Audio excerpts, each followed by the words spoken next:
Talks Corner, Richard Sherman was accused of posting critical comments about the activist King Noble of the Black Lives Matter movement on Noble's website. Before getting into his normal press conference, Sherman denied writing the comments and addressed that topic with the media yesterday. I think the issue at hand needs to be addressed internally and before we move on, because from personal experience, you have living in the hood, living in the inner city, you deal with things, you deal with people dying, dealt with a best friend getting killed, and it was two 35-year-old black men, and wasn't no police officer involved, wasn't anybody else involved, and I didn't hear anybody shouting Black Lives Matter then. And I think that's the point we need to get to, is that we need to deal with our own internal issues before we move forward and start pointing fingers and start attacking other people. We need to solidify ourselves as a people and deal with our issues, because I think as long as we have black on black crime and black, one black man killing another, if Black Lives Matter, then they should matter all the time.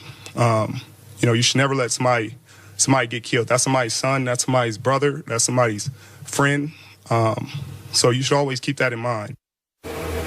Powerful. Meanwhile, Tom Brady was also asked about off-the-field issues, and Brady addressed the subject of Donald Trump running for president.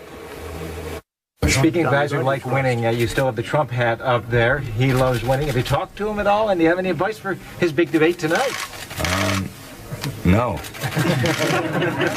That was a nice keepsake, so it could be a nice piece of memorabilia he sent me. He's a guy who likes winning like you. You think he's got what it takes? I hope so. That would be great. Be a putting green on the White House lawn, I'm sure of that.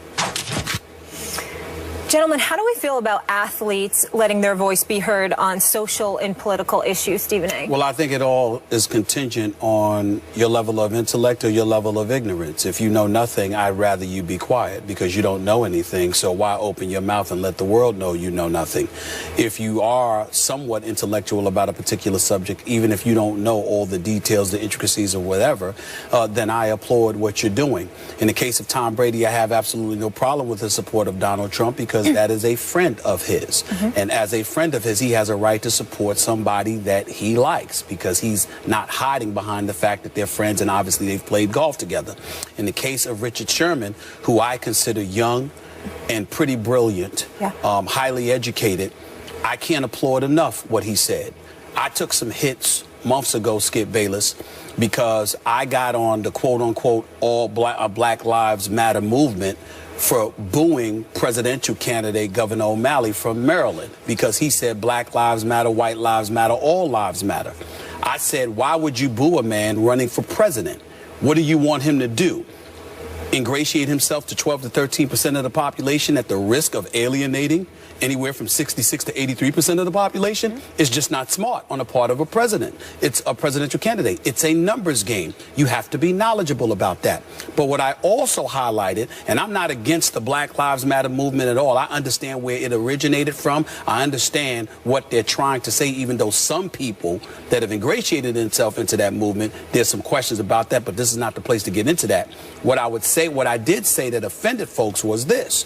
I didn't hear Black Lives Matter when black folks were getting murdered in the streets of Chicago by black folks. I didn't hear that when black folks was losing lives by the hands of other black folks in Baltimore. And that's just those two cities. And to be quite honest with you, one of the issues I have with our president, who I love dearly, is the fact that I think he hasn't spoken up enough about Chicago, which is where he's a junior senator from. So that's the only thing I would say about that. But with all of that being said, to get to Richard Sherman's point, Richard Sherman is absolutely right. As a black man, it is disgusting and disgraceful to see the lives of black people that are lost at the hands of other black folk. Yes, there is racism. Those problems have to exist. The prejudices, this has to exist. Problems economically and what have you, at the hands of a system that clearly has black folks behind the eight ball. All those things are true. My friend Karen Hunter speaks about this on her radio show. The great Joe Madison, he speaks about it all the time on his Sirius XM show. I would encourage people to listen to those to get more facts. But all I'm saying from a general perspective is this.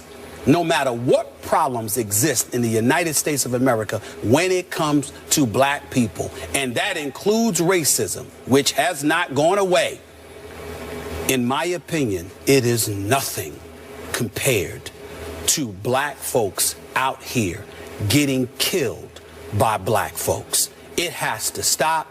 There needs to be attention drawn to that.